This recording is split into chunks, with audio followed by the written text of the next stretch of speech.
नमस्कार साथियों, बहुत बहुत स्वागत और अभिनंदन है। साथियों, हम आशा करते हैं कि आप लोग अपनी पढ़ाई को अच्छे से कर रहे होंगे और आपकी पढ़ाई बिल्कुल अच्छे दिशा में चल रही होगी।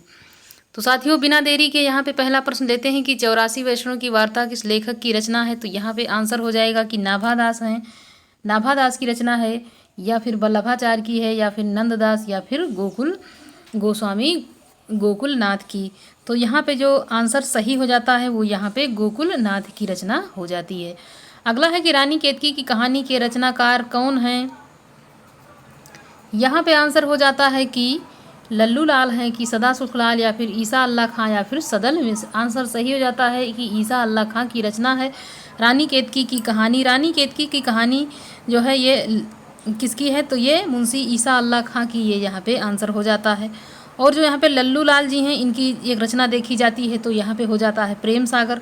और सदा सुखलाल जी की देखते हैं तो सुख सागर हो जाता है। और नासकेतो पाख्यान जो होता है वो सदल मिश्र की रचना के रूप में यहाँ हम देखते हैं। अगला यहाँ पे है कि इसमें से सदल मिश्र की रचना कौन सी है। तो यहाँ पे हमने पहले ही आंसर बता दिया है, आंसर यहाँ पे नासकेतोपाख्यान सही हो जाएगा। अगला है कि सरहपा का संबंध में से किससे है। यहाँ पे हो जाएगा सिद्ध साहित्य से है, सिद्ध साहित्य से है, रासों से है, नाथ से है, या फिर जैन से है। तो सरहपा जी का संबंध जो है वो सिद्धों से यहाँ पे होता है। अगला है कि सत्याग्रह प्रकाश के लेखक का नाम बताना है। यहाँ पे स्वामी दयानंद सरस्वती, स्वामी श्रद्धानंद, स्वामी विवेकानंद, या फिर केशव चंद्र सेन। आंसर सही होता है स्वामी दयानंद सरस्वती, जिसका जो है इसके लेखक सत्याग्रह प्रकाश के स्वामी दयानंद जो है सरस्वती जी हैं ये। और यदि देखा जाता है तो इन्होंने यह जो सत्याग्रह प्रकाश लिखा है और ये किस समाज से जुड़े हुए, तो ये आर्य समाज से जुड़े हुए व्यक्ति थे। अगला है कि आदिकाल को वीर गाथा काल किसने कहा। तो किसने कहा ये यहाँ पे देखते हैं कि हजारी प्रसाद द्विवेदी जी ने कहा, या डॉक्टर नगेंद्र ने कहा, रामचंद्र शुक्ल ने कहा, या फिर राहुल शंकरत्यायन जी ने। तो हजारी प्रसाद द्विवेदी जी ने आदिकाल को वीर गाथा काल किसने कहा है। तो आदिकाल को एक वीर गाथा काल की बात आती है तो यहाँ रामचंद्र शुक्ल हो जाते हैं। और यदि सिद्ध सामंत होता है तो यहाँ पे राहुल शंकरत्यायन है। यदि आदिकाल की बात आती है तो यहाँ पे हजारी प्रसाद द्विवेदी हो जाते हैं। अगला है कि पृथ्वीराज रासो के रचयिता का नाम बताना है। यहाँ पे चंद्रबरदाई हो जाएंगे, अमीर खुसरो हो जाएंगे, जगनिक हो जाएंगे, या नरपत नाल हो जाएंगे। तो चंद्रबरदाई यहाँ पे आंसर सही होता है। अमीर खुसरो जो है ये खड़ी बोली के प्रथम कवि माने जाते हैं। जगनिक का परमाल रासो है, जबकि नरपत नाल का जो है बीसल देव रासो, इनका ये जो है इनकी रचना हो जाती है। कबीरदास किस काव्यधारा के प्रतिनिधि कवि के रूप में हैं। तो ये संत कवि के हैं, सूफी कवि, या फिर राम काव्य, या फिर कृष्ण काव्य के। तो जो कबीरदास जी जो है उनका जो है ये प्रतिनिधि कवि यदि देखे जाते हैं तो ये संत काव्यधारा के प्रतिनिधि कवि के रूप में इनको हम पाते हैं। अगला है कि खुमान रासों के रचयिता यहाँ पे कौन हो जाएंगे। तो यहाँ पे दलपत विजय जी हैं, या जगनिक हैं, या चंद्रबरदाई, या फिर विद्यापति। यहाँ पे जितने भी हैं ये जो लेखक, इनको जो इनकी सारी रचनाओं को अच्छे से तैयार करना है तो यहाँ पे दलपत विजय हो जाते हैं। और जगनिक का परमाल रासो हो जाता है, चंद्रबरदाई का पृथ्वीराज रासो, विद्यापति कोकिल जो है इनकी जो है कीर्ति पताका, विजय पताका, और जो है पदावली से इनका संबंध यहाँ पे रहता है। अगला यहाँ पे है कि इसमें से कौन से कवि संत कवि नहीं हैं। तो यहाँ पे संत कवि की बात नहीं की गई है। कबीरदास हैं, सरैदास हैं, गुरु नानक, या तुलसीदास। तो तुलसीदास जो हैं ये संत कवि के रूप में नहीं जाने जाते हैं, और जितने भी कवि यहाँ पे हैं सब संत कवि के अंतर्गत रखे गए हैं। इनमें से सूफी काव्यधारा का कवि कौन सा नहीं पूछा जा रहा है।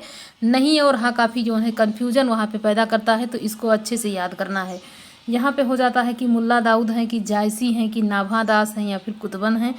तो यहाँ पे सारे कवि जो हैं वो सूफी काव्यधारा के हैं, जबकि नाभादास जो हैं ये जो है किस धारा के हैं। तो ये हो जाते हैं राम भक्त धारा के कवि के रूप में इनको हम जानते हैं। भक्तमाल इनकी रचना भी हो जाती है। भक्तमाल, अष्टयाम, ये सारी रचनाएं किसकी हैं। तो ये नाभादास की हो जाती हैं। अगला है कि निर्गुण काव्यधारा की प्रवृत्ति क्या है। प्रवृत्ति जो है वो वात्सल्य है, प्रकृति पर चेतना सत्ता का आरोप है, रूढ़ियों या ब्राह्य आडंबरों का विरोध है, आश्रयदाता की प्रशंसा है। तो निर्गुण में क्या होता है।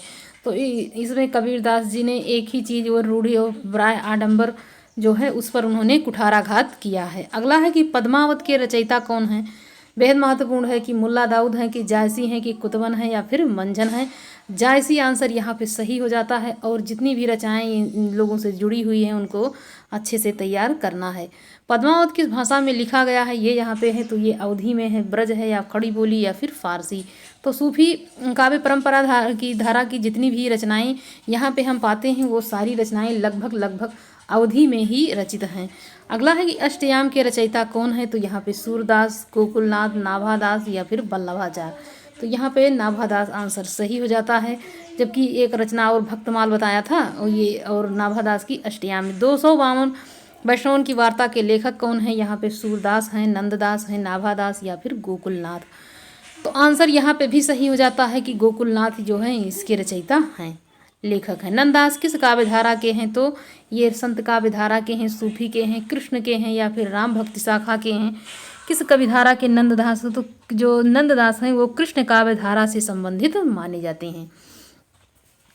यदि इनकी बात चलती है नंददास जी की, तो नंददास के कुछ प्रमुख जो ग्रंथ हैं जो याद करने योग्य हैं, जैसे अनेकार्थ मंजरी है, सुदामा चरित है, विरह मंजरी, रस मंजरी। मतलब ये रचनाएं जो हैं नंददास की ये बेहद महत्वपूर्ण है। सूरसागर किस भाषा में रचा गया है, तो ये खड़ी बोली में है कि ब्रज भाषा में, अवधी में या फिर पंजाबी में। किस भाषा में जो है सूरसागर की रचना यहाँ पे की गई है, तो सूरसागर जो रचना है वो ब्रज भाषा में यहाँ पे की गई है।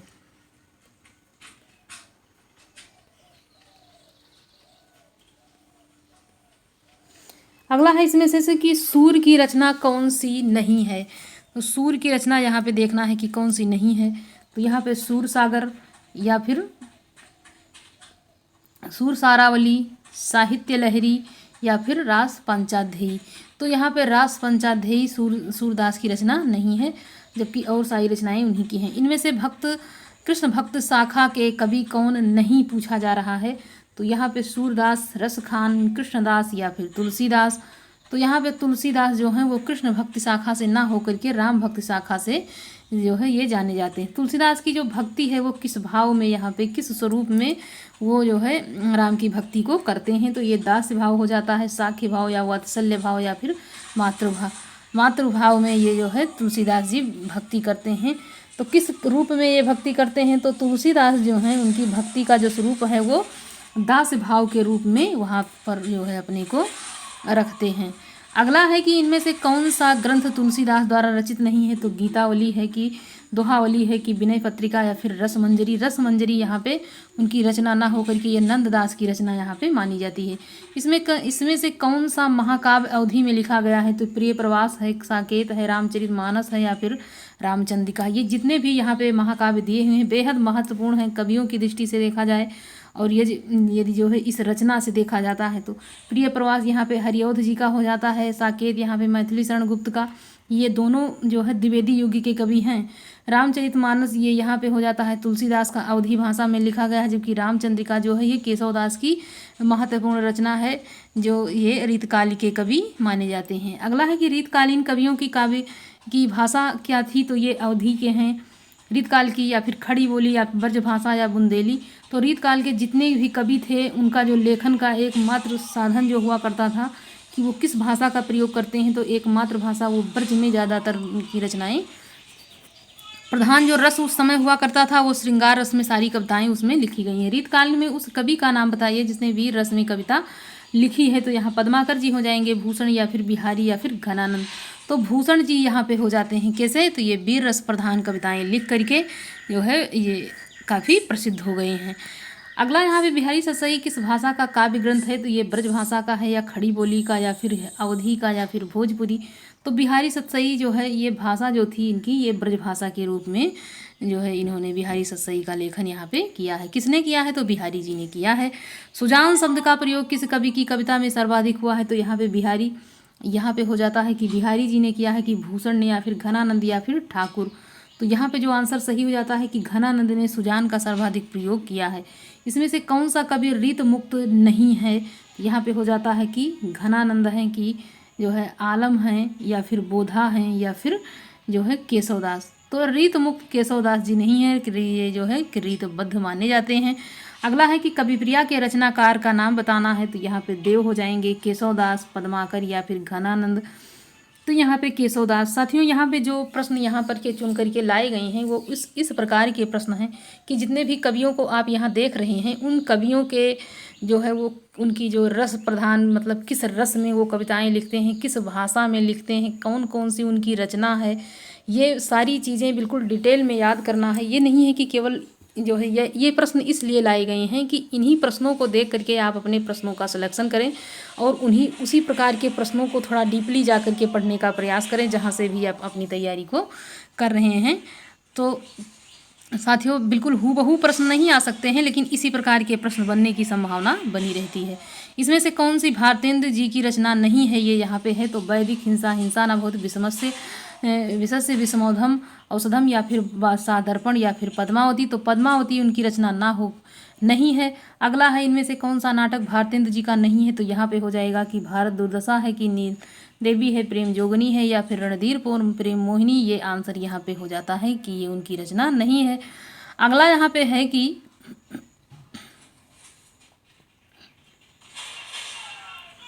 हिंदी समालोचना के सूत्रपात के लिए भारतेंदु युग की कौन सी पत्रिका उल्लेखनीय है, तो यहाँ पे कवि वचन सुधा है, हरिश्चंद्र पत्रिका है, ब्राह्मण है या फिर आनंद कादम्बिनी है।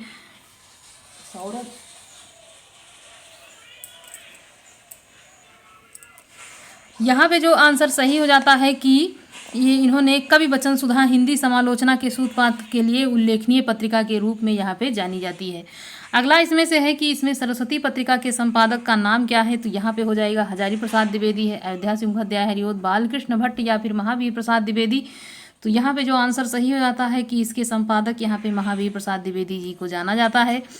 अगला प्रश्न है कि छायावाद को स्थूल के पर सूक्ष्म का विद्रोह किसने कहा है, तो यहाँ पे सुमित्रानंद पंत जी हैं, डॉक्टर नगेंद्र हैं, रामचंद्र शुक्ल हैं या फिर जयशंकर प्रसाद हैं।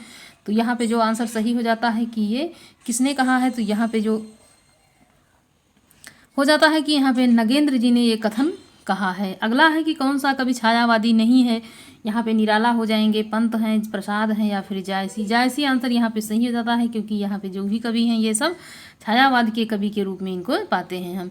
छायावाद के प्रमुख कवियों में किसमें गीतों की मधुर वेदना की मार्माभिव्यक्ति अधिक है, तो यहाँ पे हो जाएगा प्रसाद में है कि पंत में या फिर महादेव वर्मा या फिर निराला में किसमें कवियों की मार्माभिव्यक्ति अधिक मात्रा में देखी गई है, तो सुमित्रानंद पंत ने गीतों में मधुर वेदना की जो है मार्माभिव्यक्ति यहाँ पे प्रस्तुत की है।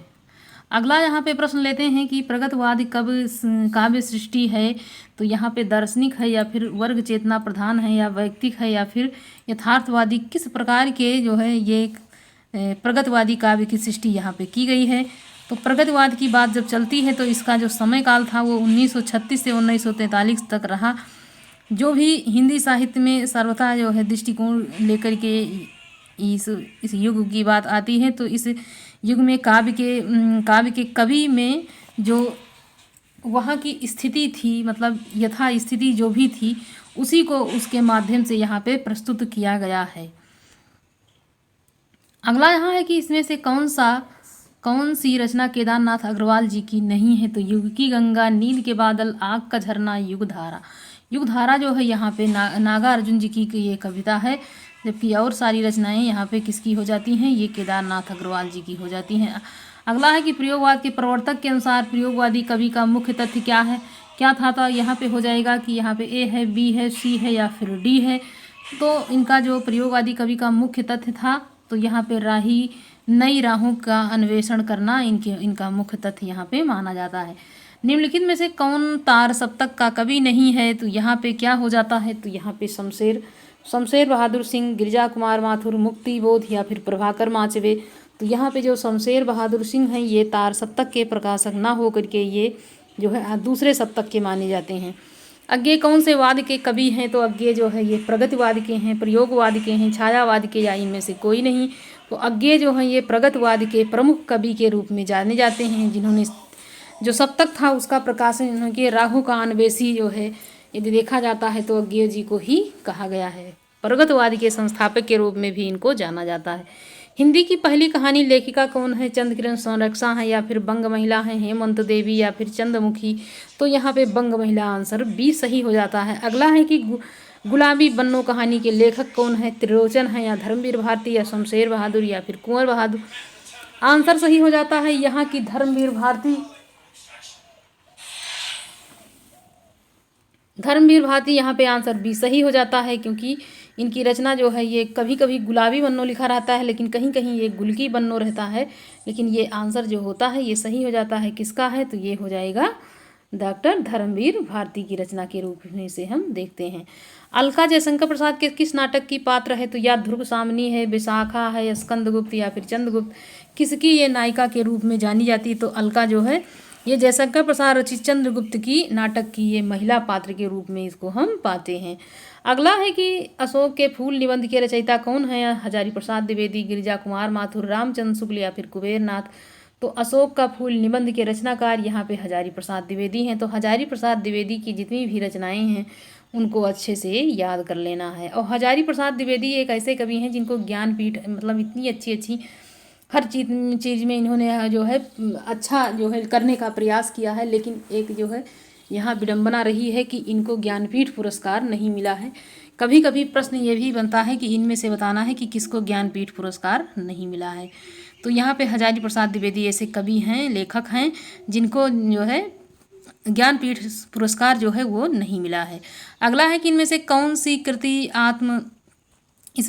सी कृति आत्मकथा है? ये यहाँ पे हो जाएगा कि कलम का सिपाही है, या चीड़ों पे चांदनी, अर्धकथानक, या बाण भट्ट की आत्मकथा? तो ये जो आत्मकथा के रूप में जब हम देखते हैं तो ये अर्धकथानक यहाँ पे सही हो जाता है। अगला है कि अर्धकथानक किस विधा की रचना है? देखिए प्रश्न को कैसे यहाँ पे घुमाया है कि वही प्रश्न जो है अभी पूछ रहा है कि किसकी जो है आत्मकथा है, उसके बाद अर्धकथानक किस विधा की है, तो ये आत्मकथा हो जाती है। अगला यहाँ पे प्रश्न है कि प्रसाद द्वारा रचित इरावती कौन सा उपन्यास है? तो ये सामाजिक है, ऐतिहासिक है, पौराणिक है या फिर यथार्थवादी? किस प्रकार के प्रश्न हैं? तो ये यहाँ पे जो है उपन्यास है। तो यहाँ पे हो जाएगा कि जो जयशंकर प्रसाद द्वारा रचित ये अपूर्ण इतिहास जो है अपूर्ण ऐतिहासिक, ये यहाँ पे आंसर सही हो जाता है। अगला है कि इनमें से कौन सा उपन्यास नहीं है? ये हो जाएगा गोदान है, कि सेवा सदन है, कर्मभूमि है या फिर शेखर एक जीवनी है? इनमें से कौन सा उपन्यास नहीं है? आंसर यहाँ पे प्रेमचंद द्वारा रचित प्रमुख उपन्यास सेवा सदन, वरदान, निर्मला, रंगभूमि, गोदान, गबन, प्रतिज्ञा, कर्मभूमि आदि, शेखर एक जीवनी अज्ञे द्वारा लिखा गया उपन्यास है। तो यहाँ पे जो आंसर सही हो जाता है वो यहाँ पे हो जाएगा कि शेखर एक जीवनी, ये आंसर। अगला यहाँ पे है कि हिंदी में रिपोर्टाज का आरंभ किस युग से माना जाता है? तो द्विवेदी युग से, भारतेंदु युग से, प्रसाद युग से या प्रसादोत्तर या फिर छायावाद युग से इसको जाना जाता है। तो ये जो रिपोर्टाज का यहाँ पे यदि देखा जाता है तो इसका जो है समय जो है यहाँ पे प्रसादोत्तर या फिर छायावादी युग में जो है कहा जा सकता है।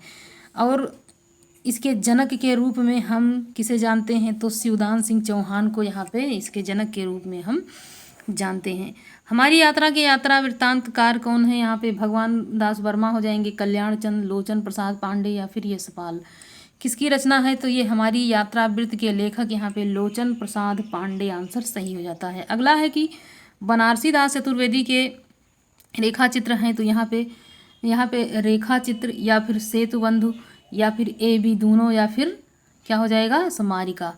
तो यहाँ पे जो आंसर सही हो जाता है कि जो बनारसी दास चतुर्वेदी द्वारा रचित जो रेखाचित्र और सेतुबंधु 1952 में प्रकाशित हुआ था। और जबकि स्मारिका को देखा जाता है ये यहाँ पे, तो ये रचना किसकी हो जाती है? ये यहाँ पे महादेवी वर्मा का ये यहाँ पे हो जाता है। तो ये यहाँ पे आंसर सी सही हो जाएगा। अगला यहाँ पे है कि अमिट रेखाएं के संस्मरण रेखा चित्रकार कौन है?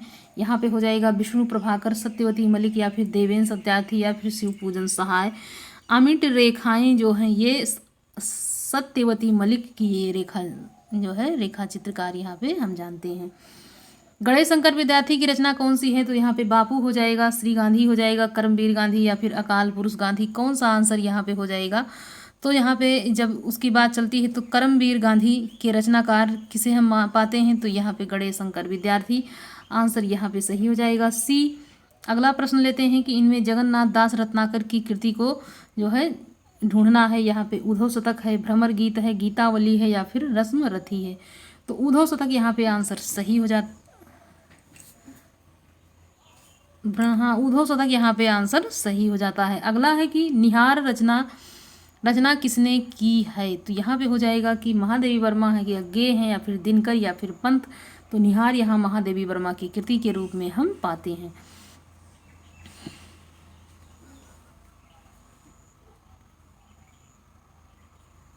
अगला है कि शिवराज भूषण के रचयिता कौन हैं। यहाँ पे घनानंद हैं, कि बिहारी हैं, पद्माकर हैं या फिर भूषण हैं। तो यहाँ पे भूषण आंसर सही हो जाता है। अगला है इसमें से सूरदास कृति कौन सी है। तो यहाँ पे हो जाएगा कवितावली, साहित्य लहरी, गीतावली, गंगा लहरी। तो यहाँ पे आंसर साहित्य लहरी सूरदास की रचना के रूप में हम देखते हैं। इसमें से कौन सी रचना तुलसीदास की नहीं है। तो रामचरितमानस है, कवितावली, गीतावली या फिर साकेत यहाँ मैथिली शरण गुप्त की हो जाती है, जबकि और सारी रचनाएं यहाँ पे तुलसीदास। अगला है कि इसमें से कौन सा जोड़ा सही नहीं है। तो यहाँ पे महादेवी वर्मा, निहार, मैथिली शरण गुप्त, यहाँ पे पंत का हो जाएगा तोड़ती पत्थर, यहाँ पे निराला का, यहाँ पे साकेत। तो इसमें से कौन सा जोड़ा सही है, सही पूछ रहा है, सही है तो यहाँ पे ए हो जाता है सही। अगला है कि इनमें से कौन सा जोड़ा सही है। तो यहाँ पे हो जाएगा प्रिय प्रवास, हरिऔध, सांध्य गीत प्रसाद, आंसू, निराला, साकेत, तुलसीदास। आंसर यहाँ पे ए सही हो जाता है। अगला प्रश्न है कि महाकवि भूषण की रचना कौन सी है। तो रेणुका, चिदम्बरा, दीपशिखा या फिर छत्रसाल यहाँ पे उनकी हो जाती है, जबकि पंत जी की रचना चिदम्बरा हो जाएगी। रेणुका यहाँ पे हो जाती है रामधारी सिंह दिनकर, ये दीपशिखा महादेवी वर्मा की। अगला है कि भरत मुनि ने रस सूत्र का विवेचन अपने किस ग्रंथ में किया है। तो यहाँ पे आंसर हो जाता है कि नाट्य दर्पण की, हृदय दर्पण या फिर नाट्यशास्त्र। आंसर यहाँ होता है नाट्यशास्त्र में इन्होंने इसका विवेचन किया है। अनुभवों के कितने भेद होते हैं। तो यहाँ पे अनुभवों के भेद जो पूछे गए हैं वो यहाँ पे 2 होते हैं, 3 होते हैं, 4 होते हैं या फिर 6 होते हैं। तो जो अनुभव है उसके भेद की बात यदि की जाती है तो यहाँ पे अनुभव के 4 भेद यहाँ पे माने गए हैं। कितने भेद। तो यहाँ पे 4 भेद माने गए। भरत मुनि के अनुसार यदि देखा जाता है तो उनके 49 भाव बताए गए हैं। 33 संचारी भाव है, 8 स्थायी भाव है, 4 अनुभाव है तथा 2 विभाव है। तो वाचिक, सात्विक, कायिक तथा आहार, ये 4 अनुभाव के रूप में हम यहाँ पे जानते हैं। ये काफ़ी महत्वपूर्ण है, इसको याद कर लेना है कि जो अनुभाव है ये भी पूछता है। स्थायी भाव तो पूछा ही जाता है, साथ में अनुभाव भी पूछा जाता है। अगला है कि वीरों का कैसा हो बसंत में किस रस की सृष्टि की गई है। तो वीर है, श्रृंगार है, अद्भुत है या फिर विभत्स है। कौन सा रस यहाँ पे प्रधान माना गया है। यहाँ वीर रस की प्रधानता देखी जाती है। किसने यह जो है लिखी है पंक्ति। तो सुभद्रा कुमारी चौहान की काफ़ी महत्वपूर्ण पंक्ति है। दुख ही जीवन की कथा रही, क्या कहूँ आज जो नहीं कही। उपर्युक्त पंक्ति में कौन सा रस है।